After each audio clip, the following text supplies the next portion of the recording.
Il est possible d'obtenir gratuitement un passeport au Salvador et dans cette vidéo, on va voir les conditions et les avantages que celui-ci peut nous procurer. Bienvenue sur la chaîne Nomad Vanguard, c'est Sébastien et on commence tout de suite avec cette initiative que le Salvador a pris qui est de donner 5000 passeports, mais attention, pas à n'importe qui. Cela va principalement être pour des professionnels à haute valeur ajoutée pour le pays. Cette initiative, elle est estimée à plus de 5 milliards de dollars et elle vise à octroyer une citoyenneté complète, afin de faciliter une expatriation, mais aussi payer 0% d'impôts. Alors dans un premier temps, on va voir ensemble la liste des professionnels ciblés pour ce passeport. Je l'ai juste ici sous les yeux. On va avoir tout ce qui est scientifique, ingénieur. On va avoir aussi tout ce qui est médecin, artiste, philosophe. Alors imaginons que vous êtes dans l'une de ces catégories. Potentiellement, vous êtes médecin en France et vous voulez vous expatrier. Pourquoi pas aller au Salvador? Quels sont les avantages de l'obtention de cette citoyenneté? Premièrement, vous allez avoir une citoyenneté complète, c'est-à-dire que vous allez être considéré comme un citoyen du Salvador. Il n'y a pas de restrictions ou de lois quoi qu'est-ce qui peuvent vous considérer comme un citoyen un peu moins que les autres, tout simplement parce que vous êtes étranger. Pas du tout, vous êtes citoyen complet. Vous allez avoir donc votre passeport qui, lui, va vous permettre de voyager dans certains pays. Vous allez bénéficier de facilités pour votre expatriation avec l'exonération de taxes, d'impôts.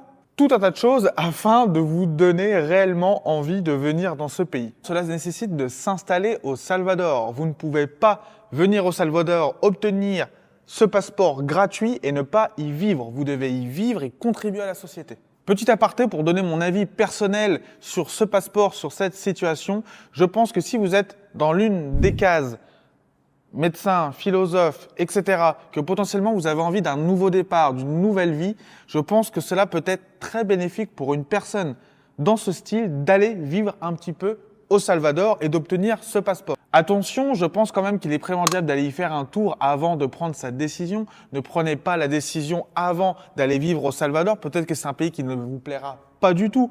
Il est toujours préférable d'y aller dans un premier temps une semaine, 15 jours afin de voir l'ambiance sur place et voir si potentiellement ça peut vous plaire. Des opportunités comme cela, même si ce n'est pas un passeport des plus forts dans le monde, mais obtenir un passeport gratuitement, simplement en vous expatriant quelques années pour bénéficier d'une réduction d'impôt, d'un passeport et d'une nouvelle vie au Salvador, potentiellement, ça peut être intéressant. Alors, ça reste quand même une opportunité pour ceux qui veulent vivre dans un pays avec une économie émergente. Et bien entendu, comme je vous l'ai dit précédemment, avec des avantages fiscaux. Alors, quel est l'objectif du Salvador de mettre en place ce système de passeport gratuit? Premièrement, bien évidemment, attirer des talents et des capitaux. Comme vous le savez, le Salvador est en pleine reconstruction et aujourd'hui, il se veut être un des pays les plus en vogue d'Amérique centrale. Il veut aussi, bien évidemment, créer une société diversifiée et dynamique qu'il a été beaucoup moins jusqu'à présent, car le pays était très insécure. Aujourd'hui, il fait partie d'un des pays les plus